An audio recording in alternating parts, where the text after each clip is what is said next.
ಅಧಿವೇಶನದಲ್ಲಿ ಈಗಿನ ಸರ್ಕಾರದ ಹಲವಾರು ಅಕ್ರಮಗಳು, ಆ ಅಕ್ರಮಗಳನ್ನು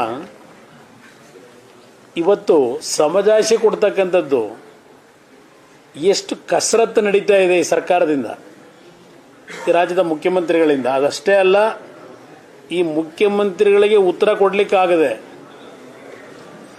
ಒಂದು ದಿನ 4 ಜನ ಮಂತ್ರಿಗಳ ಮುಖಾಂತರ ಸಮಜಾಯಿಷಿ ಕೊಡ್ತಾರೆ. ಈ ರಕ್ಷಣೆಯನ್ನು ಯಾವ ರೀತಿ ಪಡ್ಕೊಳ್ಳಲಿಕ್ಕೆ ಪಾಪ ಅವರ ಪ್ರಯತ್ನ ನೋಡಿದಾಗ ನಿಜಕ್ಕೂ ಇಂಥ ಒಂದು ಪರಿಸ್ಥಿತಿ ಬರಬಾರದಾಗಿತ್ತು ರಾಜ್ಯದ ಮುಖ್ಯಮಂತ್ರಿಗೆ ಅನ್ನೋದು ನನ್ನ ಅಭಿಪ್ರಾಯ. ವಿಧಾನಸಭೆಯ ಕಲಾಪದಲ್ಲಿ ಉತ್ತರ ಕೊಡಲಿಕ್ಕಾಗದೆ ಒಂದು ಪ್ರಾಯೋಜಿತವಾದಂಥ ಮಾಧ್ಯಮದ ಸ್ನೇಹಿತರನ್ನ ಉದ್ದೇಶಿಸಿ ಮಾತನಾಡಿದ್ರು. ಪ್ರಾಯೋಜಿತ ಕಾರ್ಯಕ್ರಮ ರಾಜ್ಯದ ಎಲ್ಲ ನಮ್ಮ ಚಾನಲ್ಗಳೇನಿದೆ, ಚಾನಲ್ಗಳಲ್ಲಿ ಅವರ ನೇರವಾದ ನಾಡಿನ ಜನತೆಗೆ ಕೊಟ್ಟಂಥ ಸಂದೇಶ. 187 ಕೋಟಿ ಎಲ್ಲ ದುಡ್ಡು ನುಂಗಾಕಿರೋದು, 94 ಕೋಟಿ ಅಂತೇಳಿ ಪಾಪ ಅವ್ರು ಏನು ಹೇಳ್ತಾರೆ, 94 ಕೋಟಿ ತಿಂದರೂ ಭ್ರಷ್ಟಾಚಾರವೇ, 90 ಕೋಟಿ ತಿಂದರೂ ಭ್ರಷ್ಟಾಚಾರ, 90 ರೂಪಾಯಿ ತಿಂದರೂ ಭ್ರಷ್ಟಾಚಾರವೇ, 94 ಕೋಟಿ ಅಷ್ಟೇ ಅಕ್ರಮ ಅಂತಕ್ಕಂಥದ್ದು ಏನು ಹೇಳ್ತಾರೆ. ಈ ರೀತಿಯ ಅಕ್ರಮ ಈ ಸರ್ಕಾರದಲ್ಲಿ ನಡೀತಂಥ ಸಂದರ್ಭದಲ್ಲಿ ಆ ಚಂದ್ರಶೇಖರ್ ಆತ್ಮಹತ್ಯೆ ಮಾಡ್ಕೊಳ್ಳದಿದ್ರೆ ಅಕ್ರಮ ಹೊರಗೆ ಬರ್ತಿತ್ತ? ಇವತ್ತು ಹೇಳಿಕೆ ಕೊಟ್ಟಿದ್ದಾರೆ, ರಾಜ್ಯದಲ್ಲಿರ್ತಕ್ಕಂಥ ಎಲ್ಲ ಅಭಿವೃದ್ಧಿ ನಿಗಮಗಳೇನಿದ್ದಾವೆ ಆ ನಿಗಮಗಳಿಗೆ ಇನ್ನು ದುಡ್ಡನ್ನು ನಾವು ಕೊಡೋದಿಲ್ಲ, ಇನ್ನು ಖಜಾನೆಯಿಂದಲೇ ನಾವು ನೇರವಾಗಿ ಕೊಡ್ತಕ್ಕಂಥ ವ್ಯವಸ್ಥೆ ತರ್ತೀವಿ, ನಿಗಮಕ್ಕೆ ಕೊಟ್ಟಿರ್ತಕ್ಕಂಥ ಹಣವನ್ನು ಖಜಾನೆಗೆ ವಾಪಸ್ಸು ವರ್ಗಾಯಿಸಲಿಕ್ಕೆ ಹೇಳ್ತಾ ಇದ್ದೇವೆ ಅಂತೇಳಿ ಇವತ್ತು ಅಧಿಕಾರಿಗಳು ಹೇಳಿಕೆ ಕೊಟ್ಟಿದ್ದಾರೆ.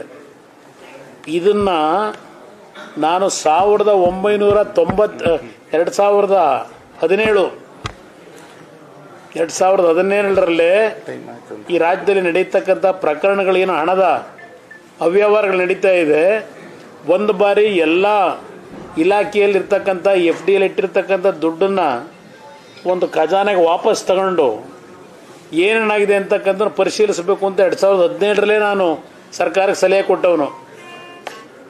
ಇವತ್ತು ಇವರು ಮಾಡಿರ್ತಕ್ಕಂಥ ತಪ್ಪನ್ನು ಮುಚ್ಕೊಳ್ಳಲಿಕ್ಕೆ 21 ಹೊಸ ಚಾರ್ಜಸ್ ಏನು ಮಾಡಿದ್ದಾರೆ BJP ಸ್ನೇಹಿತರುಗಳ ಮೇಲೆ. ನಾಚಿಕೆ ಆಗಬೇಕು ಈ ಸರ್ಕಾರಕ್ಕೆ. 2013ರಿಂದ ಇದೇ ಸಿದ್ದರಾಮಯ್ಯನವರು ಮುಖ್ಯಮಂತ್ರಿಗಳಾಗಿ 5 ವರ್ಷ ಆಡಳಿತ ನಡೆಸಿದ್ದಾರೆ. ಕಳೆದ 1.25 ವರ್ಷದಿಂದ ಆಡಳಿತ ನಡೆಸ್ತಾ ಇದ್ದಾರೆ. ಯಾತಕ್ಕೆ ಅಕ್ರಮಗಳು ಈಗ ನೀವೇನು ಹೇಳ್ತಾ ಇದ್ದೀರಿ? 2010 2011 ಈಗೇನು ಹೇಳ್ತಾ ಇದ್ದೀರಿ? ವಿರೋಧ ಪಕ್ಷದ ನಾಯಕರಾಗಿ ಈ ವಿಷಯಗಳು ಅವತ್ತು ನಿಮಗೆ ಗಮನಕ್ಕೆ ಬಂದಿರಲಿಲ್ಲವೇ? ಇವತ್ತು ಈ ಪ್ರಕರಣಗಳನ್ನು ಮುಚ್ಚಾಕೊಳ್ಳಲಿಕ್ಕೆ ನೀವು ಮಾಡಿರ್ತಕ್ಕಂಥ ಅಕ್ರಮಗಳನ್ನು ಇದೆಲ್ಲವನ್ನ ತನಿಖೆ ನಡೆಸ್ತೀವಿ ಅಂತ ಇವತ್ತು ನೀವೇನು ಹೇಳ್ತಾ ಇದ್ದೀರಿ? ಯಾವ ತನಿಖೆ ನಡೆಸ್ತೀರಿ ನೀವು? ಎಲ್ಲಿಂದ ತನಿಖೆ ಮಾಡಿ ಯಾರ ಮೇಲೆ ಆಕ್ಷನ್ ತಗೋತೀರಿ? ಅರ್ಕಾವತಿ ಬಡಾವಣೆ